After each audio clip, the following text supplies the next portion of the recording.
क्योंकि इसने मुझे बना के भेजा है। एनीवेज चलिए, कोई बनाएगा तो मुझे भेज देना, मुझे पता चल जाए तुम कर रहे हो, ताकि मैं तुम्हारा ध्यान रखूं। और आ जाते हैं, क्या पढ़ रहे थे हम लोग? Body fluid and circulation. Body fluid and circulation, ठीक है। मैंने तुमको इसमें, तुमने तो काफी सारे क्वेश्चंस कर लिए ना। यो यो मैम। बहुत बढ़िया। मोस्ट प्रोबेबली आज हम कोशिश करेंगे कि इसका मैक्सिमम थ्योरी पार्ट खत्म हो जाए, ताकि जब तुम कल आओ ना तो बाकी बचे हुए क्वेश्चंस भी लगा ले, ठीक है। सो दैट तुम सारे क्वेश्चन यहाँ लगा के जाओ, तो तुम्हारे ये चैप्टर बिल्कुल एकदम अच्छे से डन है। सो दैट अगर तुमने चार्ट भी बनाया ना, तो तुम एक बार उसको रीड करोगे ना, नोट्स और एनसीईआरटी को, तुम्हारा डन हो जाएगा। तुम टिक कर सकते हो कि this is done for my side, and this is very important chapter. Question आते हैं इससे, फिक्स है इससे क्वेश्चन आना, और एक से ज्यादा ही आते हैं। ब्लड वेसल्स का पार्ट थोड़ा सा रहता है, और फिर ईसीजी करेंगे, ठीक है। एंड विल ट्राई कि हमारी डिजीज भी हो जाए। तो तुमने ये ब्लड वेसल्स तो कर लिया था, आगे चलते। अब मैं तुमको, अरे यार सॉरी सॉरी सॉरी, अब मैं तुमको ये कराती हूँ। थोड़ा सा पार्ट है तुम्हारा न्यूमेरिकल का, बहुत इजी सा है, कुछ है भी नहीं है इसमें, छोटा सा फॉर्मूला है, उसमें से छोटू सा क्वेश्चन लगेगा। अरे रब कैसे नहीं हुआ, किसको मिटा दिया मैंने फिर? दूसरी प्रेजेंटेशन कर दी, पता। आओ, थोड़ा सा हमने कैलकुलेशन करना है, ठीक है। तो अगर मान लो अपने पास एक है प्लास्टिक की बोतल, क्या है? प्लास्टिक की बोतल। बॉटल। बॉटल। बॉटल में भरा हुआ है बहुत सारा पानी। आज ब्लू है, पानी पानी पानी पानी पानी पानी, मस्त भरा है, ठीक है। फिर हमने, हमारा मन करे इसको पिचका देंगे, पुचुक, मस्त एकदम पिचका दिया हमने इसको। जब हमने इसको पिचकाया तो क्या होगा? पानी बाहर निकल जाएगा। सारा पानी बाहर निकल जाएगा? No ma'am. नो। थोड़ा रह जाएगा। Yes yo ma'am. Yo ma'am. Yes ma'am. Okay, ठीक है। तो ये रही हमारी बॉटल प्लास्टिक की, ठीक है जी। तो जितना पानी इससे बाहर निकला इसे पिचकाने पे, इस वॉल्यूम ऑफ वाटर को हम बुलाते हैं स्ट्रोक वॉल्यूम, ठीक है। स्ट्रोक वॉल्यूम, कितना पानी बाहर निकला, जितना पानी अंदर रह गया। अच्छा, तुमने इसको क्या किया था, दबाया था ना, दबाने के लिए हमने हार्ट के केस में कौन सी वर्ड यूज करा है? Systole, diastole? सिस्टोल। सिस्टोल। तो जब तुमने इस बॉटल के साथ सिस्टोल किया तो पानी बाहर निकल गया, जो पानी बाहर निकला दैट इज स्ट्रोक वॉल्यूम। जो पानी अंदर रह गया वो, उसको कहेंगे अंत में सिस्टोल के रहने वाला पानी, that is and systolic volume. Contract करने के बाद जो पानी अंदर रह गया वो एंड सिस्टोलिक वॉल्यूम। और स्टार्टिंग में जो सारा पानी था, तो बोतल में पानी भरता रहेगा भरता रहेगा भरता रहेगा, तो बोतल तो अपने आराम से बैठी है ना। तो जब आराम से कोई बैठा होता है उसके लिए क्या वर्ड होते हैं? Systole, diastole? डायस्टोल। डायस्टोल। तो जब खत्म हो गया सारा रिलैक्सेशन, कॉन्ट्रैक्शन से बिल्कुल पहले, एंड डायस्टोलिक वॉल्यूम कहेंगे हम इसको। तो what is and diastolic volume? ध्यान से सुनना। जब एकदम रिलैक्स होके पानी की बोतल पड़ी है, उसके अंदर जितना पानी भर सकता है that is and diastolic volume. क्योंकि इसके बाद इसको पिचकाना है ना, इसलिए हम इसको एंड बोल रहे हैं, इसके रेस्ट वाले फेज का। जैसे तुमने पिचकाया, जो पानी बाहर निकला वो स्ट्रोक वॉल्यूम, और जो पानी अंदर रह गया वो एंड सिस्टोलिक वॉल्यूम। समझ आई बात तीन वॉल्यूम्स की? मैम यो यो। सिस्टोलिक दोबारा बताना। सिस्टोलिक का दोबारा बताना। जैसे तेरा हार्ट है ना, तो हार्ट के अंदर जितना खून भरा पड़ा है, मैं वेंट्रिकल के रिस्पेक्ट में बात करूं, जितना खून भरा पड़ा है that is and diastolic volume. अभी वेंट्रिकल कॉन्ट्रैक्ट नहीं हो रहे ना, तो उसमें जितना भी ब्लड है वो एंड डायस्टोलिक वॉल्यूम है। अब वेंट्रिकल को तूने कॉन्ट्रैक्ट किया, जैसे कॉन्ट्रैक्ट किया खून बाहर निकला, जो खून बाहर निकला दैट इज स्ट्रोक वॉल्यूम। लेकिन सारा खून बाहर तो नहीं निकलेगा ना, तो जो वेंट्रिकल में पीछे खून रह जाएगा ना that is and systolic volume. क्योंकि तूने पूरा सिस्टोल कर दिया, उसके बावजूद भी ब्लड रहता है, इसलिए एंड सिस्टोलिक वॉल्यूम। समझ गए? यो यो मैम। ठीक है, ये तीनों चीजें हैं, ये तीनों डेफिनेशन से इसको लिखो। इसके बाद मैं न्यूमेरिकल कराऊंगी, वहां काम आएगा। लिखो इसको, इसको ऐसे ही पूरा लिखो। Heart rate is nothing but number of heart beat per minute. एक मिनट में कितनी बार दिल धड़कता है लगभग? एवरेज क्या है? 72। 72 72। Beats per minute. Good, average है ये, एनसीईआरटी में लिखा भी है। लिखो, इसे लिखो पहले सारा, फिर क्वेश्चन करेंगे। मैं तब तक यहाँ से ज्वाइन कर लूँ।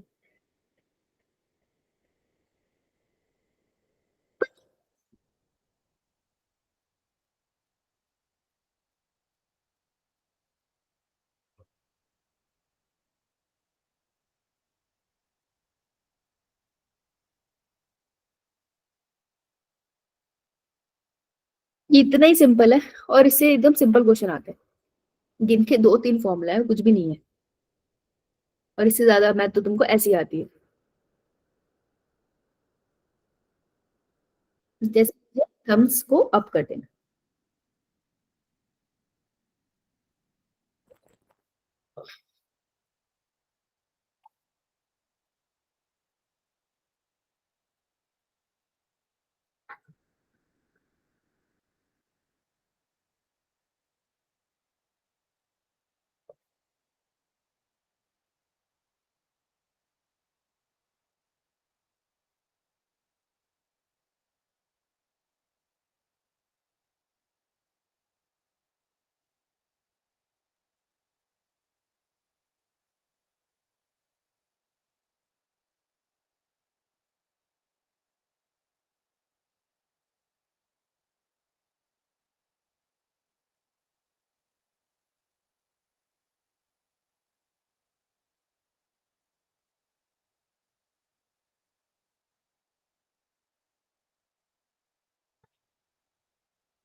अंगूठे नहीं दिख रहे मुझे, क्या लगा के सो गए क्या?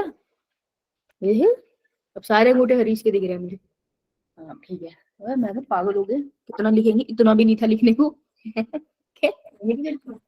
आओ भाई, 2 फॉर्मूले लिखने का। EDV stand for and diastole volume. And diastole volume का क्या मतलब है? मतलब बता। मैम जब हार्ट में जो ब्लड है वो फील हो सकता है उसका वॉल्यूम। एंड सिस्टोलिक वॉल्यूम मतलब?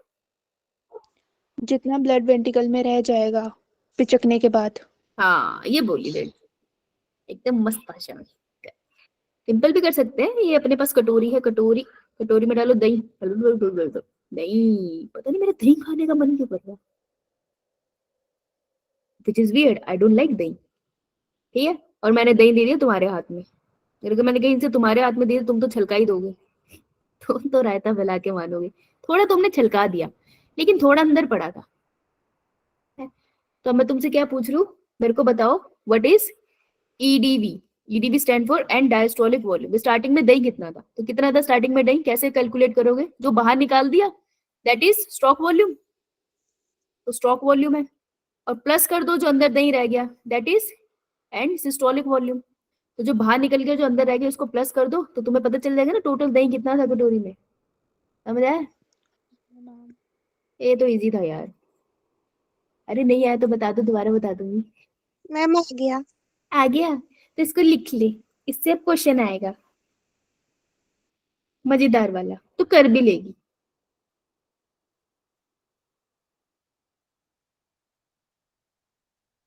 Next, cardiac output. दिल धड़क रहा है, धड़कने दो 1 मिनट के लिए। ये 1 मिनट के लिए जो दिल धड़क रहा है, इसमें से कितना ब्लड सर्कुलेट हो जाता है, दैट इज कार्डिक आउटपुट। तो cardiac output is stroke volume into heart rate. Heart rate is nothing but heart beat, rate and beat. आप कोई भी वर्ड यूज कर सकते हो, आपको अलग अलग क्वेश्चन में मिल सकता है, कंफ्यूज नहीं होना है। ठीक है, हार्ट बीट वेरी कर सकती है फ्रॉम पर्सन टू पर्सन, मैं एवरेज बोल रही हूँ, लेकिन किसी की हार्ट बीट थोड़ी कम भी हो सकती है, ज्यादा भी हो सकती है, तो आपको हर बार निकालनी पड़ जाएगी। ओके जी। यो मैम। अगर अगर हम एक जर्नल केस लेते हैं, तो एक जर्नल केस में कितना रहता है स्ट्रोक वॉल्यूम की वैल्यू? तो जर्नल केस में हम टोटल अमाउंट ऑफ ब्लड ले लेंगे कि टोटल अमाउंट ऑफ ब्लड एक हार्ट के थ्रू कितना सर्कुलेट हो जाएगा। लेट्स से आपको अमाउंट लेना है स्ट्रोक वॉल्यूम का 70 ml, मिलीलीटर। यूनिट का ध्यान रखना बस यार, कैलकुलेशन में कुछ नहीं, यूनिट्स का ही ध्यान रखना होता है। बायो में ज्यादा कैलकुलेशन आएगी भी नहीं, फिजिक्स और केमिस्ट्री पढ़ी है उसके लिए। तुम यूनिट ध्यान रखना और फॉर्मूला ध्यान रखना, क्वेश्चन निकल जाएगा। अगर न्यूमेरिकल तुमको छोटू सा भी मिले ना, उसको पक्का अटेम्प्ट कर लेना, क्योंकि उसमें सही आंसर ही आएगा तुम्हारा। बस यूनिट्स का ध्यान रखना। तो 70 ml है, और बीट्स कितनी होती है? 72। तो कार्डियक आउटपुट कितना निकालेगी बेटा? 70 into 72 4900. No ma'am no.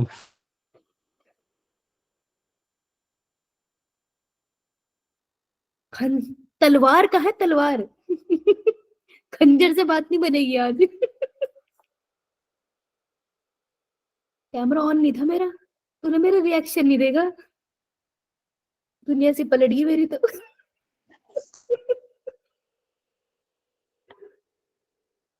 5040 5000 ml.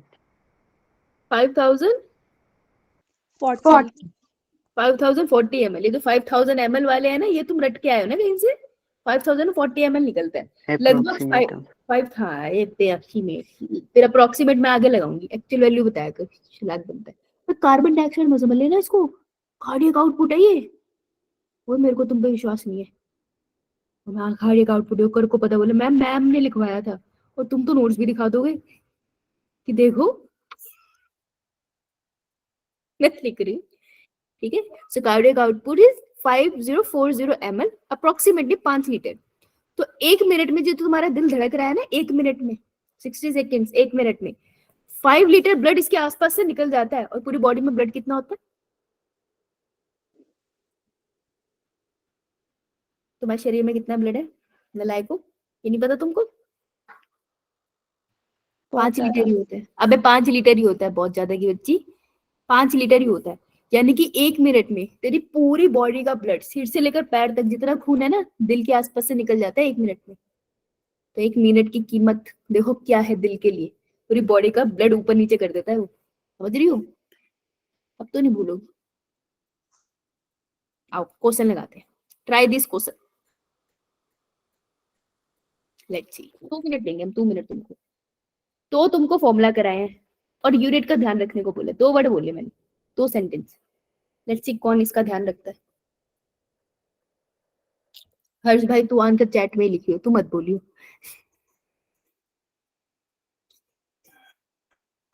Harish भाई ओहो, हरीश ऑफेंड हो जाएगा मेरे को, फिर हर्ष बोल दिया इन्होंने।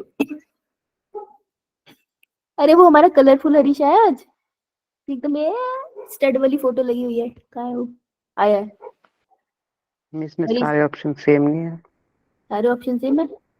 हाँ शुक्र है किसी ने नोटिस किया, पिछली क्लास वाले तो बता रहे थे एबीसीडी।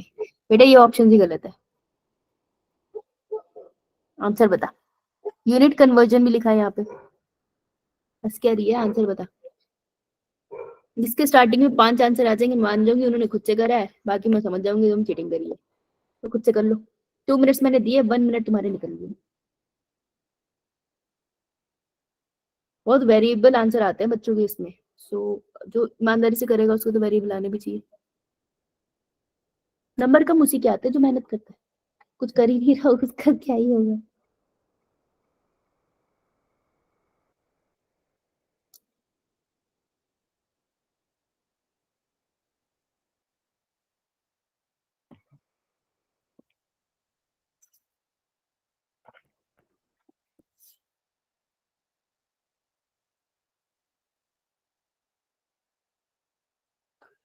कौन है? मैम स्क्रीन शो नहीं हो रही, किसी को नहीं हो रही? मैम हो रही। शिल्पी एग्जिट करके एंटर करके देख, तेरे नेट का इशू हो रहा होगा बेटा।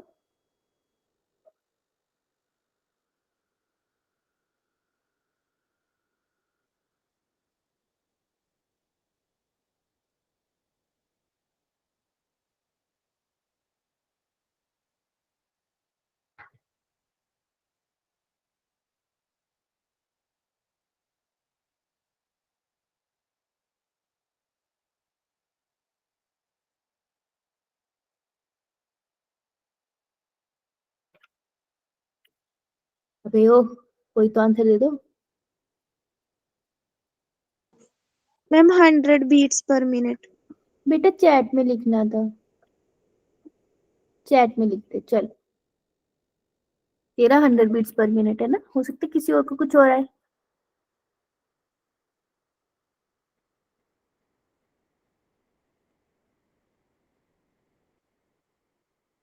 10 क्या?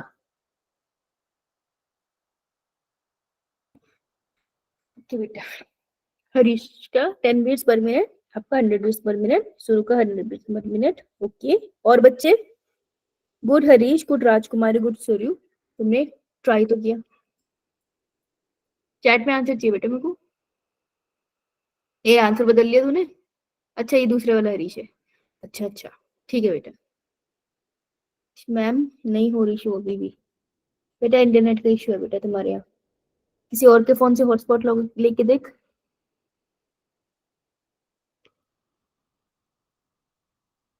नहीं तो फिर रिकॉर्डिंग देखनी पड़ेगी बेटा। और किसी ने आंसर नहीं करा है? पॉसिबल है ये? इतना इजी क्वेश्चन है, ट्राई तो करा होता।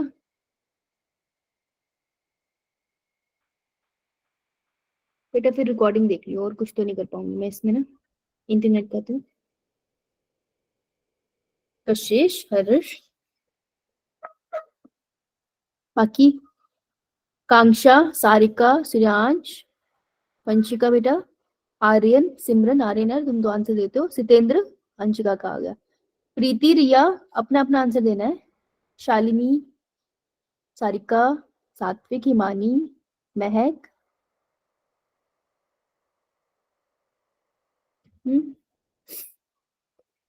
देख बेटा, क्वेश्चन है, what would be the heart rate of a person if the cardiac output is 5 litre. ठीक है, तो कार्डियक आउटपुट है मेरा 5 लीटर, जो क्वेश्चन में है उसको लिख लो ना, क्या दिक्कत है लिखने में, लीटर लिख लिया हमने। Blood volume at the end of diastole, and diastolic volume हुई ना ये, तो ईडीवी कितनी दे रखी है, 100 ml। And at the end of ventricular systole, and systolic volume that is 50 ml। तो 2 ml में है, 1 लीटर में है, तो उसको चेंज कर लेते हैं। 1 लीटर इक्वल्स टू 1000 मिलीलीटर, तो 5 लीटर इक्वल्स टू 5000 मिलीलीटर ना। वो आपको यूनिट कन्वर्जन भी बायो में बहुत इजी देते हैं, कि आपको इस पे टाइम नहीं लगवाना चाहते हो, उनको पता है बायो वाला का टाइम कहीं और ज्यादा लगा है, तो वो यूज करेंगे। ठीक है, तो अब मेरे पास सबकी सेम यूनिट आ गई है। अब मुझे निकालने क्या है, what would be the heart rate. Heart rate मतलब हार्ट बीट, तो हार्ट रेट निकालने का फॉर्मूला क्या था Rajkumari? Ma'am cardiac output upon stroke volume, cardiac output equals to heart rate plus into stroke volume. Heart rate into stroke volume. निकालना मुझे क्या है, मुझे हार्ट रेट निकालना है ना। मेरे पास कार्डियक आउटपुट तो है दैट इज 5000 मिलीलीटर, लेकिन मेरे पास स्ट्रोक वॉल्यूम नहीं है, तो पहले मैं जाऊंगी और स्ट्रोक वॉल्यूम निकालूंगी, करेक्ट। तो अब मैं स्ट्रोक वॉल्यूम वाला फॉर्मूला निकालूंगी, तो स्ट्रोक वॉल्यूम वाला फॉर्मूला क्या था शुरू? EDV minus ESV। EDV equals to end systolic volume. Ma'am formula पूछा मैंने तेरे से। मैम तो माइनस नहीं होगा।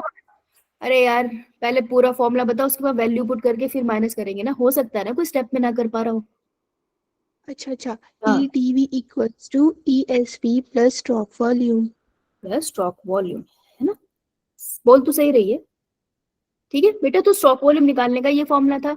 अब स्ट्रोक वॉल्यूम निकालने तो क्या करोगे आप, EDV माइनस ESV कर दो equals two stroke volume. EDV की वैल्यू क्या है, 100, ESV की 50 इक्वल्स टू स्ट्रोक वॉल्यूम, यही होगा ना, क्योंकि यहाँ प्लस था, उधर लेके गई तो माइनस हो गया, तो कितना बचा, 50 इक्वल्स टू स्ट्रोक वॉल्यूम, ऐसे आएगा।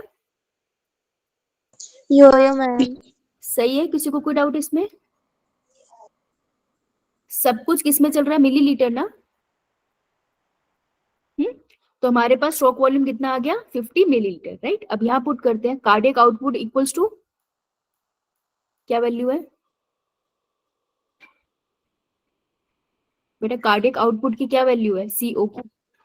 5000 लीटर। लीटर। 5000, क्योंकि मिलीलीटर में हम सब लिख रहे हैं। हार्ट रेट हमें निकालना है, दैट वी डोंट नो, तो heart rate into stroke volume कितना है, 50 मिलीलीटर। हाँ, अभी मल्टीप्लाई है तो उधर लेके जाऊंगी तो क्या हो जाएगा, divide.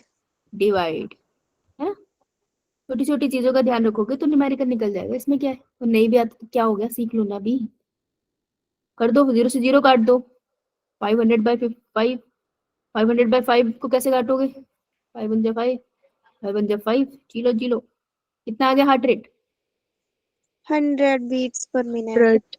100 beats per minute.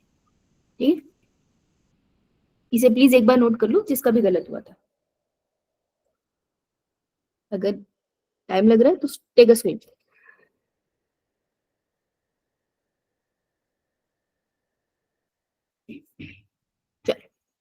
Okay जी, तो ऐसा क्वेश्चन आ सकता है, दोनों फॉर्मूला यूज करें. तो ये लंबा क्वेश्चन था, तो मेरे को ये क्वेश्चन अच्छा लगा, मेरे को लगता है ऐसा क्वेश्चन दे सकते हैं.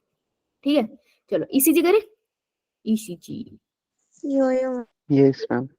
टिपिकल हॉस्पिटल में एक सीन तो तुमने देखा होगा, P P P P P, और ये अक्षय कुमार चला गया, होता है ना. Yes, ma'am. Yo-yo, ma'am. मैंने उनकी पिक्चर ही देखी है ज्यादातर ऐसे निकलने वाली, है ना. तो उसमें आप देखते हो कि स्क्रीन पे ऐसे वो बॉक्स होता है, उसके ऊपर ऐसे आ रहा होता है. तो ये जो बॉक्स होता है, जो मशीन होती है, मशीन का नाम है, फनी चीज है.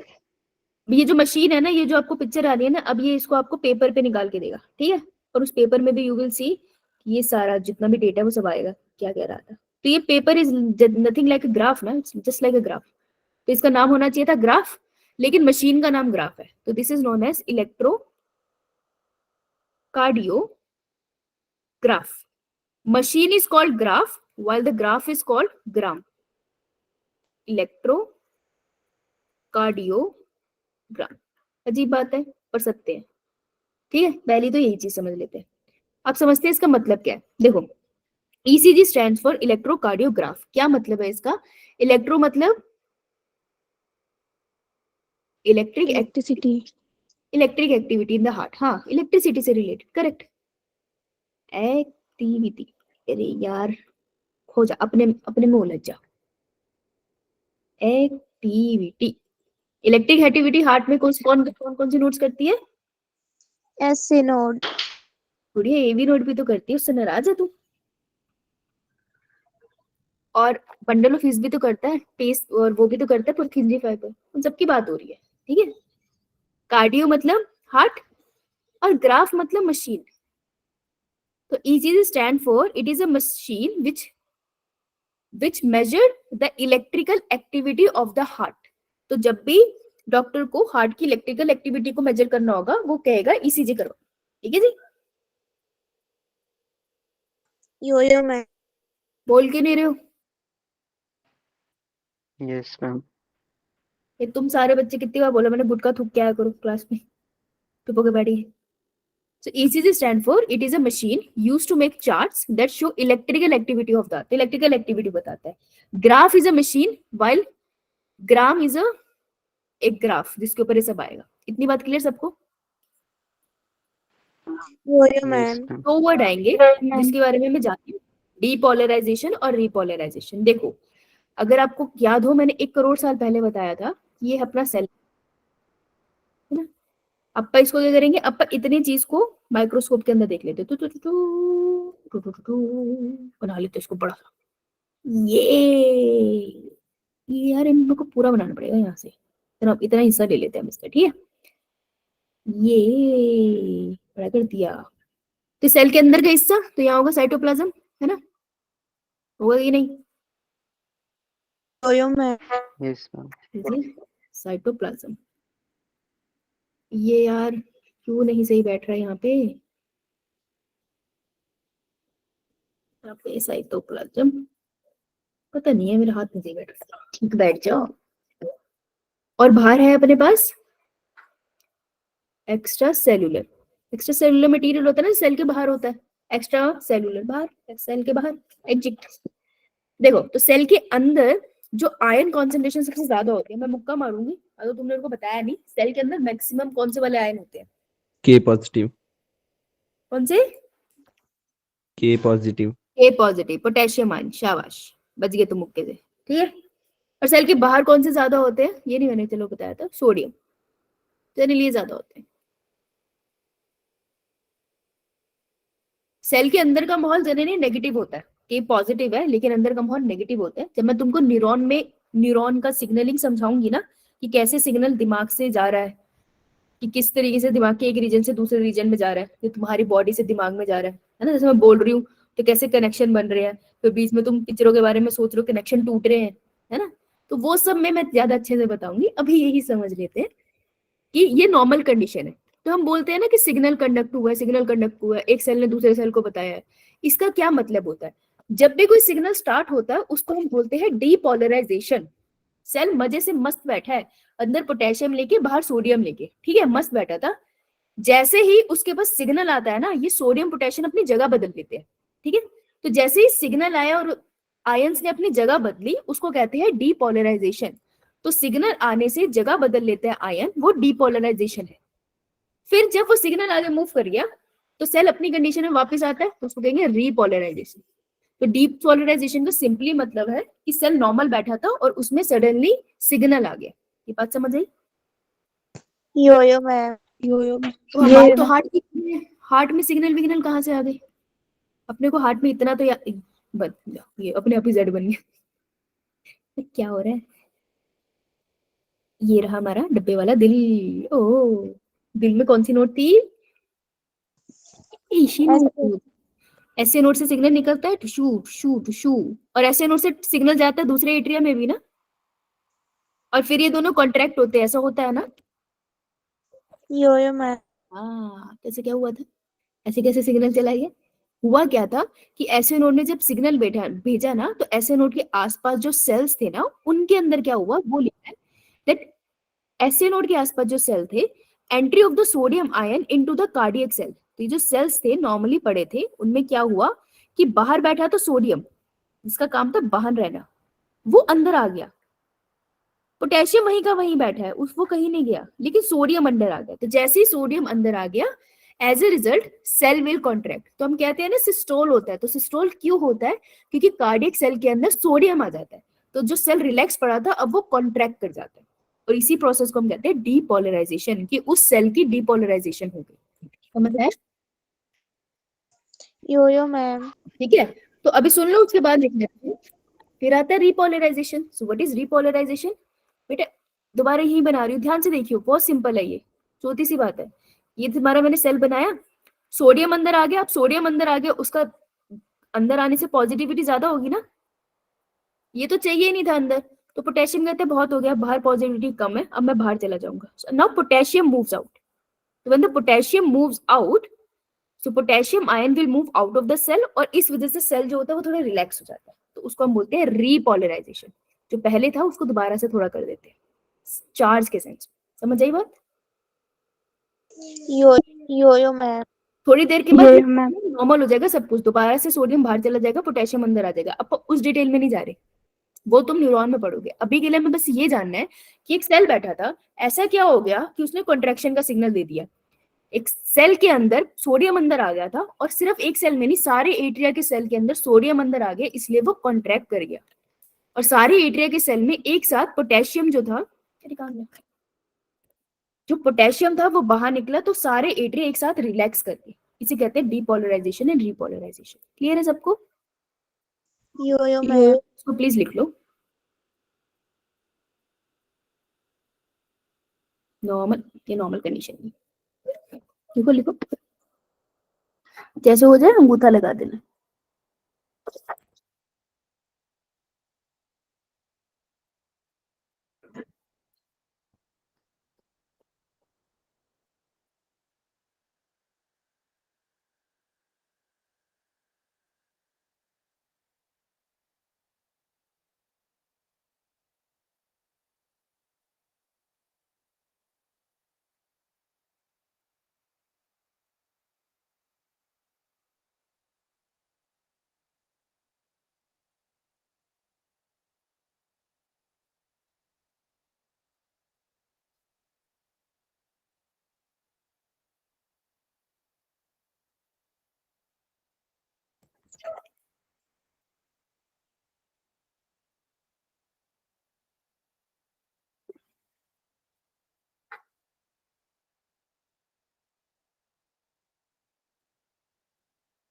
अबे इतना तो होता नहीं लिखने के लिए। अच्छा तुम डायग्राम बना रहे हो, ठीक है, ये बना लेना यार इसके साथ, ये तुमको बाद में ही मदद करेगा। कांश सोनी, आंसू तो देती नहीं है तू, अंगूठा लगा देती है। आंसर भी देना स्टार्ट कर। चलो चले आगे। ओके, अच्छा तो अगर मैं बोलूं what the ECG did, ECG ने क्या किया था, उसने क्या किया, डीपोलराइजेशन और रीपोलराइजेशन इलेक्ट्रिकल एक्टिविटी है ना तुम्हारे हार्ट की, तो इसी को नोट करता है ईसीजी, ठीक है। This is the function of ECG. जो कॉन्ट्रैक्शन और रिलैक्सेशन हो रही है वो क्यों हो रही है, क्योंकि सोडियम अंदर मूव कर रहा है, पोटेशियम बाहर जा रहा है, तो ये जो मूवमेंट हो रही है ना, ईसीजी इसी को नोट डाउन करता है, इसलिए ये बहुत इंपॉर्टेंट है। इतना स्पेसिफिक, तुम खुद सोचो, तुमने ईसीजी में कहाँ कहाँ पे लगाते हैं वो रोड्स, अगर तुमको पता है तो। वैसे तो चेस्ट वगैरह पे भी लगती है, तो नॉर्मल है दैट इज दोनों रिस्ट पे लगती है आपकी, और लेफ्ट, इसका लेफ्ट क्या होगा, ये लेफ्ट ये राइट है, तो लेफ्ट एंकल पे लगती है, ठीक है। बाकी चेस्ट वगैरह पे भी लगती है अगर तुम्हें और डिटेल स्टडी करनी है तो तुम सोचो कि तुम सिर्फ सरफेस के ऊपर रोड्स लगा रहे हो, जिससे तुमको ये पता चल रहा है कि दिल के अंदर के सेल में सोडियम पोटेशियम की मूवमेंट कैसे हो रही है, कि वो कॉन्ट्रैक्ट कर रही है, रिलैक्स कर रहे हैं, कि इतनी कमाल की मशीन है। समझ आया इसका इम्पैक्ट कितना इंपॉर्टेंट है यो मैम। है ना। तो छोड़, बावलों जैसी चीजें बनाई हुई है ना, साइंटिस्ट ने भी, कमाल है। देखो in ECG graph different peaks are visible that represent these processes. अब इस प्रोसेसेस को हम कैसे समझेंगे, सोडियम पोटेशियम के टर्म में थोड़ी समझेंगे, हम ऐसे ही समझेंगे कि यार जब भी सोडियम अंदर मूव करा है तो किसकी कॉन्ट्रैक्शन हो गई, सेल। सेल्स की कॉन्ट्रैक्शन होगी, एट्रिया की होगी या फिर वेंट्रिकल की होगी। और जब भी पोटेशियम बाहर निकला तो कार्डिक सेल्स। रिलैक्सेशन। तब रिलैक्सेशन हुई ना एट्रिया या वेंट्रिकल की, राइट। तो इसको हम कैसे समझेंगे, जब आप ईसीजी का वो ग्राफ देखते हो तो उसके अंदर आपको दिखाई देता है कि, सॉरी, जब ईसीजी ग्राम देखते हो तो उसके अंदर आपको दिखाई देता है कि ऑरिकल कॉन्ट्रैक्ट हुआ है या वेंट्रिकल कॉन्ट्रैक्ट हुआ है, या दोनों रिलैक्स हुए हैं या नहीं हुए हैं। जब भी अगर उनके कॉन्ट्रैक्शन और रिलैक्सेशन में फर्क होगा नॉर्मल से, तो तुमको पता चल जाएगा कि उस एरिया के सेल्स में दिक्कत है। करेक्ट, सही बात है ना। यो मैम। तो हमने एक स्टैंडर्ड ईसीजी बना रखा है, ठीक है, एक स्टैंडर्ड ईसीजी बना रखा है। जैसे एक होता ना घर में शर्ट बना रखी है, एक स्टैंडर्ड तुम्हारे साइज की शर्ट है, अब यही दे दो दर्जी को, इसी के तरीके से बना देगी। कोई भी डेविएशन होगी इससे तो हम बोलेंगे दर्जी खराब है, ठीक है। उसी तरीके से एक स्टैंडर्ड हमारे पास बन रखा है। Any deviation from the normal peak appearance in the graph will indicate underline medical condition, तो हमको पता चल जाएगा पेशेंट को कोई कंडीशन है, ठीक है। सो this is the standard graph, ये भी सीखो आगे, this is the standard graph, आपको दिख रहा है। तो अगर आप देखोगे तो ये पीक्स बता रहा है, PQRST एकदम सीक्वेंस में, ठीक है। ध्यान से देखना, Q नीचे जा रहा है, S नीचे जा रहा है, R ऊपर जा रहा है, तो मेन लाइन से, सेंट्रल लाइन से ये थोड़ा सा नीचे जाता है, बाकी सबके पीक सेम है।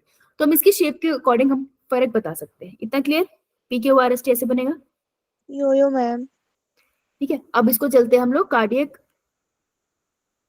अच्छा ये सीधा पॉइंट्स आ गया, यहाँ से बताते हैं, ठीक है। तो व्हाट डज P रिप्रेजेंट, तो जब हमने अपनी कार्डियक साइकिल स्टार्ट करी थी, अब कार्डियक साइकिल देखो रिवाइज हो जाएगी। स्टार्टिंग में क्या था कार्डियक साइकिल में, फर्स्ट स्टेप में, बोलो बोलो, भूषा खाओगे, joint diastole. Joint diastole, joint diastole में क्या हो रहा था, मैम रिलैक्स थे आर्टिकल और वेंट्रिकल। हाँ। फिर उसके बाद सेकंड स्टेप में क्या हुआ, Blood will fill inside the arteria.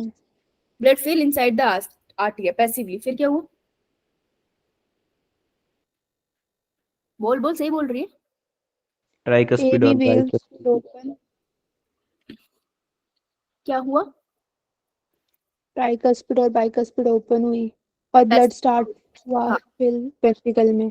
Passively ventricle में ब्लड एंटर हो गया ऑरिकल से, ठीक है। पैसिव हुआ सारा, इसमें इलेक्ट्रिकल सिग्नलिंग लगी, नहीं नो लगी, मैम। नहीं लगी, तो अभी तक ईसीजी में कुछ नहीं आएगा। अब क्या हुआ, आर्टेरिया कॉन्ट्रैक्ट। आर्टरिया कॉन्ट्रैक्ट, तो जब आर्टरिया कॉन्ट्रैक्ट करता है तो कौन सी पिक आती है, पी। देखो ये पूरी लाइन को मैं बोलूंगी पी वेव, इसको मैं बोलूंगी पी की पीक, ठीक है। तो पी वेव क्या रिप्रेजेंट करती है, एट्रियल सिस्टोल, हाँ दोनों एट्रिया का सिस्टोल रिप्रेजेंट करती है, ठीक है।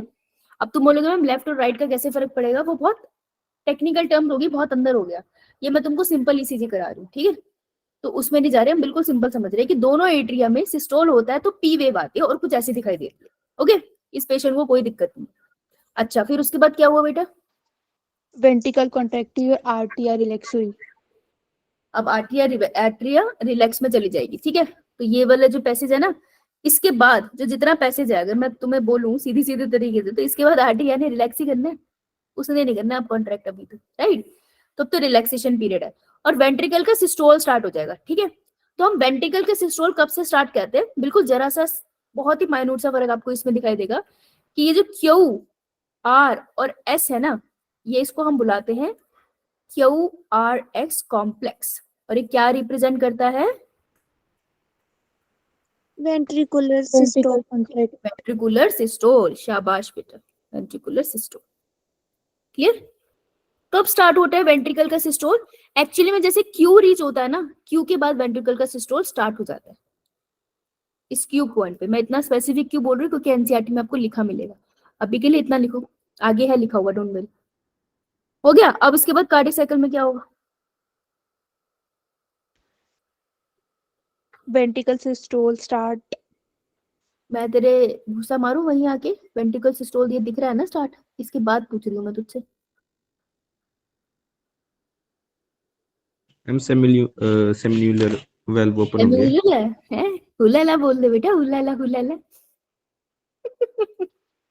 Arterioventricular valve close with sound lub. हाँ करेक्ट। एंड सेमी हुलाला,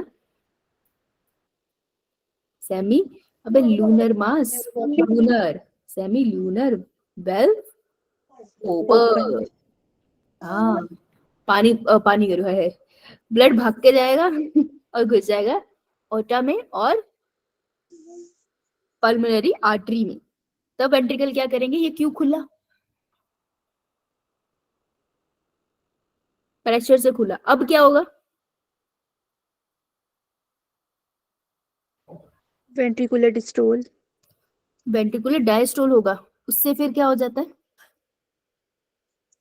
डब की साउंड आती है फिर। क्यों आई डब की साउंड, Semilunar valve closed हो जाए. Close हुई। हाँ इसलिए डब की साउंड आती है, गुड। तो अब आएगा हमारे पास एट्रियल डायस्टोल। तो टी की जो वेव है ना, दिस इज वेव, नीचे मैं लिखती हूँ तो टी वेव है, तो T wave represent ventricular. Diastole. तो क्वेश्चन इज कि यार इन्होंने ये क्यों नहीं कि एट्रिया का डायस्टोल क्यों नहीं रिप्रेजेंट किया, क्योंकि एट्रिया तो डायस्टोल में पड़ा है, उसका क्यों रिप्रेजेंट करेंगे, ये भाई सब डायस्टोल में चल रहे हैं कहाँ से, ये यहीं से स्टार्ट हो गई थी डायस्टोल में, कह रही हूँ ना सबसे ज्यादा ठग लगी इसी की है, तो ये तो यहाँ से डायस्टोल में चल रही है, इसको क्या दिक्कत है, यहाँ तक ये चली डायस्टोल में। और जॉइंट डायस्टोल कहाँ से स्टार्ट हो गया टेक्निकली, यहाँ से हुआ ना, जॉइंट डायस्टोल दोनों डायस्टोल में है ना ऐसा। यस, तो अगर ये पीक पीक ऊपर नीचे पतली मोटी कुछ भी हो जाती है, तो ये ऊपर नीचे जैसी होगी ना, तुमको पता चल जाएगा कहाँ पर गड़बड़ी है। समझ आई बात, ये कोई नहीं पूछने से मिटा रही हूँ, इतना पॉइंट लिख लो, जनरल ईसीजी है।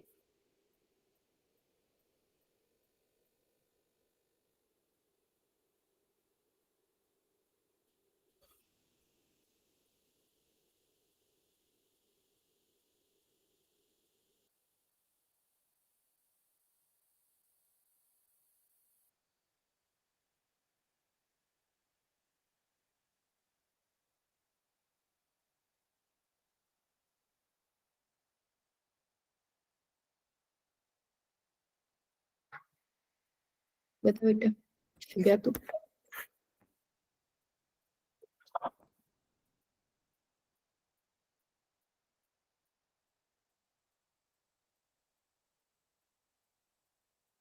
चलो बड़े आगे Yo-yo ma'am. जो लिखा है वही बात यहाँ पे भी लिखी है, देखो पी वेव, देखो अपनी कॉपी में तुमने बनाया ना ईसीजी, बना सोचे बताना, बनाया ना Yo-yo ma'am. ये मैम। अपनी कॉपी देखो, मैं बोल रही हूँ पी वेव क्या बता रही है तुमको, एट्रियल डीपोलराइजेशन, सिस्टोल हो रहा है ना, तो सिस्टोल मतलब वहां पे डीपोलराइजेशन होगी, यानी कि कौन सा आयन कहाँ मूव करेगा, Sodium ion cardiac cells में. सोडियम आयन सेल के अंदर मूव करेगा। शाबाश, very good. P Q, P Q कहाँ है, ये पी था, क्यू कहाँ है, ये नीचे जाके क्यू है, नीचे। Yo-yo ma'am. हाँ बेटा ध्यान से देखना, क्यू यहाँ है नीचे, ऊपर नहीं है, बहुत ध्यान से देखना, इसको बस ध्यान से देखना होता है और कुछ नहीं। तो पी और क्यू के बीच का टाइम बोल रही है वो, ठीक है। तो what is P Q represents, यहाँ की बात कर रही है एक्चुअल में ये इस एरिया की, ई से Q. So what does P Q represent, time when atria get depolarise and wave of depolarisation reaches. ठीक है, जब एट्रिया डीपोलराइज हो रहा है उसको बोलते हैं. देखो जब मैं कह रही हूँ ना डीपोलराइज हो रहा है, तो यहाँ पर वो स्टार्ट हुआ है कॉन्ट्रैक्ट होना, प्रॉपरली कॉन्ट्रैक्ट हुआ यहाँ तक हो जाएगा. ठीक है, पूरा कॉन्ट्रैक्शन यहाँ से हो जाएगा, वो रिलैक्सेशन होना स्टार्ट होगा. इसको ऐसे समझना, ऐसा नहीं मैंने बोला यहाँ कॉन्ट्रैक्ट हो रहा है उसी टाइम कॉन्ट्रैक्ट होगा, थोड़ा टाइम तो लेगा ना, राइट. तो वो यही बात बोल रहे हैं कि पी क्यू का टाइम क्या रिप्रेजेंट करता है, वो तुमको सिंपली ये बताता है कि वो प्रॉपरली कॉन्ट्रैक्ट हो रहा है.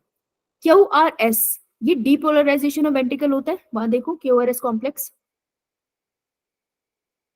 और टी वेव, अब ये कह रहे हैं टी वेव, तो टी वेव क्या रिप्रेजेंट करती है, रीपोलराइजेशन ऑफ वेंट्रिकल. क्योंकि हमने ईसीजी जब बनाया था सिर्फ एक जगह पे रीपोलराइजेशन की बात करी है. रीपोलराइजेशन मतलब रिलैक्सेशन ना, और वो रिलैक्सेशन की बात हमने कहाँ करी है, डायस्टोल की बात सिर्फ टी वेव में करी है, वेंट्रिकल के बारे में. तो टी वेव का मतलब होता है रीपोलराइजेशन ऑफ वेंट्रिकल हो रही है. और जैसे ही वेंट्रिकल रिलैक्स करने स्टार्ट कर गया, इसका मतलब है सिस्टोल का एंड हो गया ना उसके. तो इसको वो दो तरीके से लिख सकता है.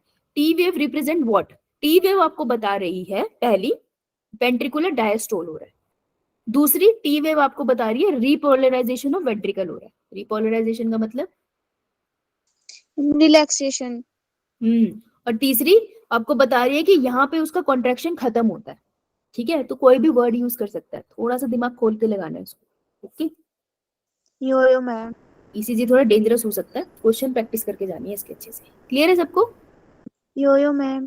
ठीक है, नाउ देखो कुछ पॉइंट्स लर्न कर लो, ये तुमको मदद करेंगे आगे वाली डिजीजेस में. जैसे पी क्यू की लेंथनिंग हो जाए, पी क्यू कहाँ पर है,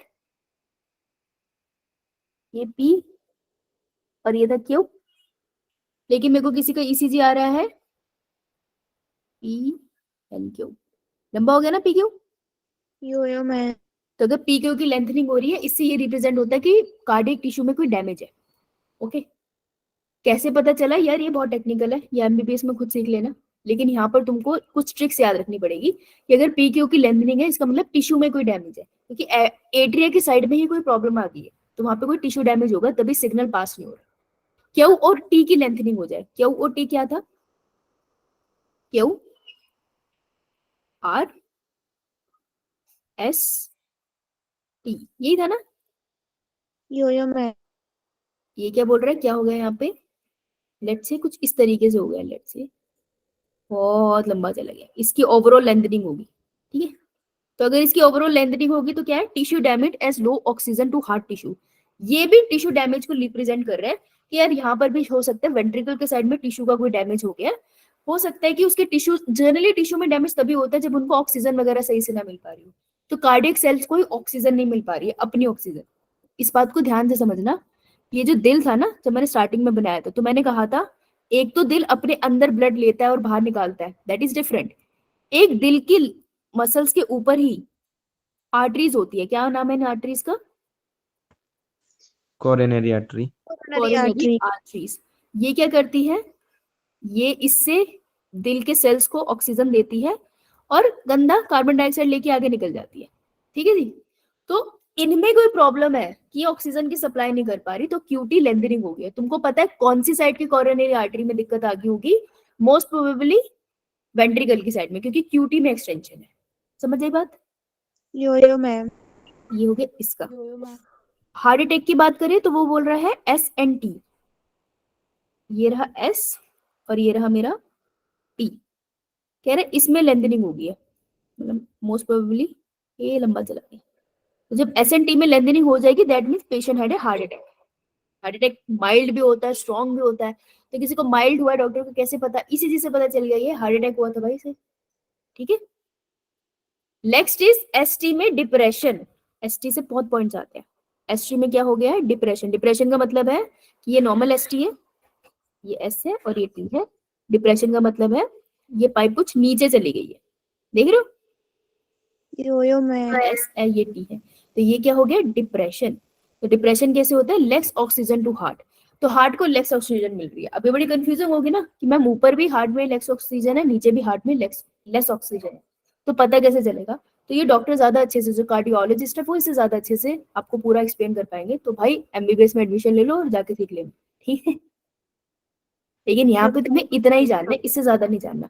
एक टर्म लिखी है कि लीड्स टू एंजीना। एंजीना होता है छाती में दर्द, बहुत ज्यादा चेस्ट में पेन होना। तो चेस्ट में पेन होने का पर्पस ये होता है कि हार्ट के टिश्यूज को ऑक्सीजन नहीं मिल रही होती, इस वजह से दर्द होना स्टार्ट हो जाता है। Okay, so this is a lacks oxygen to heart. तो इसमें आपको डिप्रेशन देखने को मिलेगा। अभी तक टिश्यू डैमेज वाली कंडीशन नहीं आई है, आती तो फिर ऊपर वाली शायद कुछ दिखते हैं। ओके, यो मैम। क्लियर सबको? Yes ma'am. बना लिया? बना लो, बना लो, बना लो, यही बना लो, फिर जाके क्या करोगे। एक और लेक्चर हमने डिजीज खत्म करना है, तो इसको अभी बना लो ताकि तुम अपना, वैसे भी तुम पढ़ते कम हो।